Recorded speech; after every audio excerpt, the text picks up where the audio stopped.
project that all shovels do equally. The fact of the matter is, not true.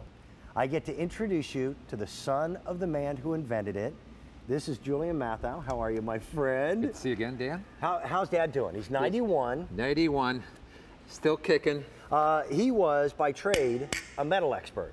That's right, a metallurgist, that's correct. Now, your shovel, admittedly, does look different than a regular shovel. And it was designed that way for a reason. That's correct. Anyone who has ever tried to dig through tough soil, where you've got roots, rocks, trying to get through that weed block that's there, a regular shovel really is not the optimum tool. This shape makes it easier. Yes. What you're doing with a spearhead-shaped shovel is that you're concentrating all your weight on a single point. Okay. That's extremely important. That's because you were putting, if I weigh 200 pounds, I'm getting 200 pounds on that one point. And that's equal to 2,000 pounds per square inch. Okay. Just imagine if I do it across this width of a shovel, right? It's very wide. You're only getting maybe 20 to 40 pounds per square inch. Big difference when it comes to penetrating through roots, If you're a through clay. 200-pound guy, it makes a difference, but when you're a 100-pound lady, it makes a huge difference. Huge difference. It allows a 100-pound woman to do the work of a 200-pound guy, basically, because it's so effective and efficient. If you live in Alabama, or you live in Georgia, and you've got red clay, you know what I'm talking about. If you've got a lot of rocky soil, you won't believe how effective this is. What demo do you want to do first? We're going to do the simulated roots penetration first. So if we look down here, you can see what these are roots, right? And I'm going to take a regular shovel first, and I'm going to stand on this shovel, right? So you're going to see them roll back here, and watch me stand on this. Okay. And the problem is, again, it's spreading the pressure from here all the way over to the other side. All the way across. It's being spread across all that width. Now, I'm going to take the same demonstration and do it with this. I'm not going to put my full weight on it. I'm just going to basically push a little bit with my foot. Right through it. Totally through. No problem, right? Next set of roots. So it's just basically slicing and penetrating and wedging, and it's doing everything physically it can do to get down into the ground. What Julian's father set out to do was to create and invent the perfect shovel. We have a photo. There's Dad. Now, he's had both hip replaced, both knees replaced, and you can't slow the guy down, can you? Cannot. For those of us that love to do the work ourselves, the right tool makes it easier. I am not a big guy. I don't have a ton of upper body strength. This doesn't even count as soil. This is a box of rocks. And watch how this shovel, because it's going to force its way in and separate stones, you're going to see how easily it goes through even the rockiest of soil. So you can see with a regular shovel, it's too wide. It's hitting multiple rocks at once, and it's trying to push these rocks into the ground. With this, because it's like shaped like a wedge and very, very narrow here, I'm not even going to put my full weight behind this, right? Watch. Watch how the rocks get pushed away. It's like a wedge splitting wood. Any direction I go, it doesn't matter, right? So basically, just like a wedge splits wood, this splits the ground. This pushes things away. In the case of roots, let's say those roots right there, instead of going across multiple roots all at once, right, what you're doing is going between the roots, spreading the roots individually, and then slicing them individually, because not only is it pointed, but it's sharpened from tip to tail. Now, it doesn't look as sharp when you get it from us here. It almost self-sharpens. The more I use it, the finer that edge becomes and the easier it is to work. We have an epoxy powder coating on here, so you have to use it a few times to reveal that edge, that sharpened edge underneath there. Otherwise, you'd be hurting yourself. We don't want people hurting themselves. I'll tell you what, it really is a better shovel. Now, where you put your feet, they've been elongated, they've been made bigger, so that you don't have to be in work boots. You can be in tennis shoes or even household slippers. Even flip-flops. What you're seeing here, this is a fiberglass pole, which is similar to what pole vaulters use. Exactly. It's called pull-truded fiberglass. What's behind it? Bend without breaking it. Inside it, we have a northern ash hardwood core. Which is what they make baseball bats out of. So we're talking double reinforcement here. We're talking triple reinforcement, because here what we've done is we've made the socket longer than normal. Normally a socket ends here, and that's where you break a shovel, right there. By extending this another 3 to 4 inches and double riveting it, now the area most prone to be broken is not going to break. I'm telling you that this family has created a superior shovel. It's not in your local home centers, and the reason being is you'll see a whole bunch of shovels and you can't tell the difference, but we'll show you demonstrations over and over and over again.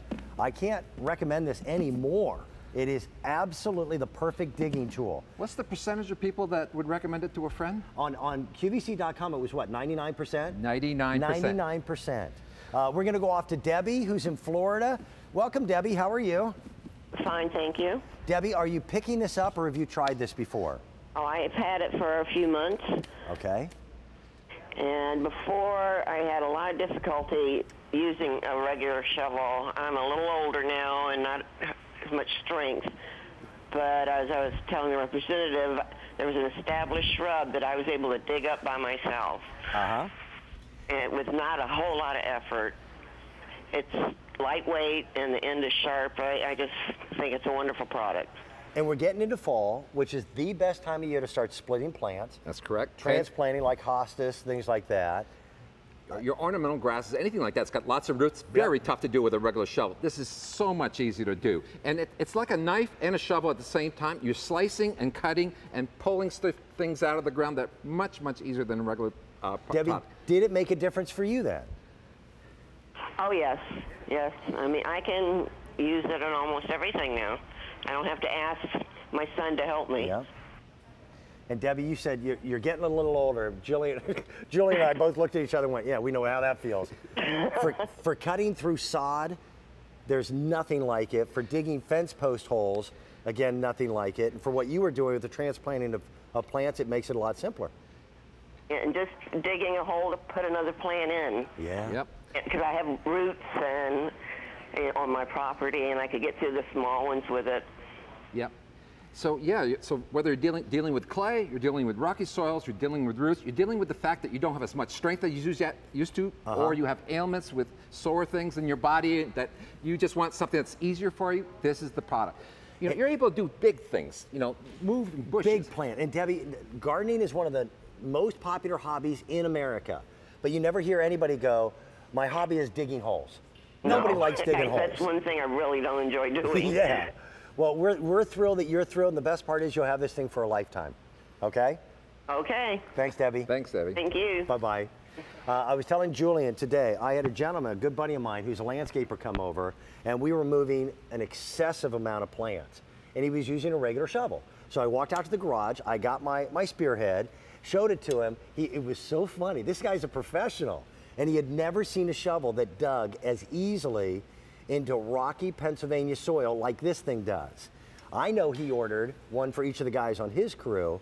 Show them this demonstration, because you use not one, but 2 layers of weed block. Right. Normally you would only have 1 layer of weed block. We've put 2 layers. And sometime later you have to replace plants that have died or whatever. You have to go out and remove all this stuff and get down to hands and knees. I used to cut it with a box cutter on my hands and knees. You don't have to do that. Watch this. Now, I'm not even going to put my weight on this. No body weight on this, just my arms. You can see it cuts like a knife, right? It's just like slices through this stuff as if it's not even there. 2 layers. So you can see that it makes it much more easy to get into that kind of stuff. It's a customer top rated item, and people have raved about it, saying things like, I never thought I could love a shovel. It made such quicker work of planting. It also made it a breeze. It's well worth the money. Another individual said, excellent for use that are not as strong, for us that are not as strong as men, almost razor sharp, cutting right into the dirt. It's an excellent gift for any lady. And I'm going to tell you, listen, it's not a lady's shovel. It's an everybody's shovel. I'm 5'8". I come from a long line of weaklings. My father, his father before him. When you want to dig a hole, a regular shovel hasn't changed in over 100 years. The shape of the shovels that most of us have in our sheds or our garages is the same shape shovel they had during the Civil War. Metals have changed. His father is, I can never say the word. Metallurgist. That's the word. They built a better product. Extremely hard blade, matter of fact. Let's talk about that metal, because it's 30 to 40% harder than regular hardness. It rings, you can hear it ring, right? Yep. And that's because it is so hard. Matter of fact, it's so hard you can't sharpen it with a file. You have to use a grinding wheel or a diamond stone to resharpen it. Which means this thing is going to last you a lifetime and then some. Exactly. You'll be passing this down to your grandkids. What happened to the other shovel? I put it over here.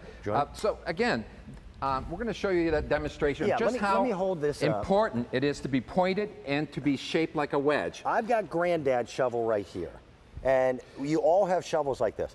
The fact that it's fat, even though it comes to a point, you're still distributing your weight over the entire surface area of the curve. So if you've got a 100-pound lady, she's getting roughly about what? 20 to 40 pounds of pressure. And that's it. With Julian's design, because it is a true spearhead, you notice it's not rounded, it's shaped almost like a military weapon.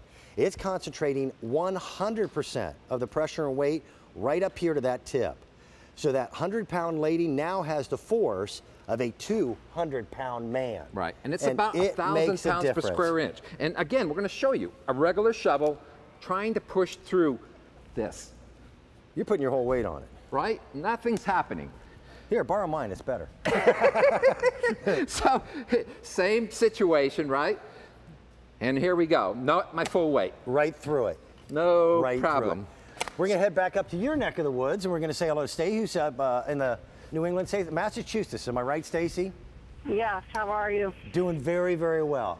Meet the gentleman who brings the products to us. This is Julian. How are you, Oh, Stacy? I love this shovel. I'll tell you that. I had hospice and around a stump, and I couldn't get it up for years. I used a regular shovel, and the handle broke. Okay. And I was like, oh my goodness. So I had it for like 4 years, and the hostas were overgrowing, and I wanted to get it up, but I knew every time I tried, I couldn't get them. And I saw the shovel, and the first thing this spring, I went out, and it got my hostas up like they were butter. Yeah. And it also cut the root of the tree, too. Mm-hmm. So I was able to get in between it and also clear that all out. So I made it nice for my bird feeder and put fresh flowers out and got all that hosta up. And I'm sure that garden area looks fantastic, doesn't it? Oh, yes, it does. And there's a feeling of accomplishment when you do it yourself. Exactly. And now it's all a matter of having the right tool to make the job easier. Right. As Dan said earlier, you know, you all have shovels in your yard, but the point is, do you want to struggle? Right. Do you want to spend all that effort and when you don't need to? Agreed. Stacy? It was very hard with the other shovel. Have you even touched that old shovel again, or do you use this one? No, the handle broke on it. Yeah. So I couldn't get them up, and my neighbors saw me doing it, and they come over and they said, oh my goodness, how can you do that so easy? And they used it for their hostas also. Yep. It makes Granddad's shovel now a really quaint wall decoration. You know, okay. It's amazing how excited people get when they get this shovel. It's like, wow, fantastic, oh my God. It's all these phrases. It's independence again. Ah, it's independence. It's freedom to do what you need to do when you need to do it without asking for help. Agreed. Stacy, we appreciate your phone call. Thank you so much from Massachusetts. Thank you. You'll be using it again this fall as you get ready to replant and move some things around. Oh, yeah, and all my neighbors are using it also, so thank you very much. Take care. Bye-bye. Bye-bye. Julian, I'm going to say goodbye to you as well. We've had close to what? 1,000 that have been ordered again just this morning, today, and 1,000 here in this show as well. It is the Spearhead. This is the shovel that I recommend. Customer top rated, 99.9% of all the reviews say, yes, I'd recommend it to a friend. It's an amazing piece of equipment. Thank you. Thanks, Dan. Appreciate it. Coming up a little bit later on, it is not too late to talk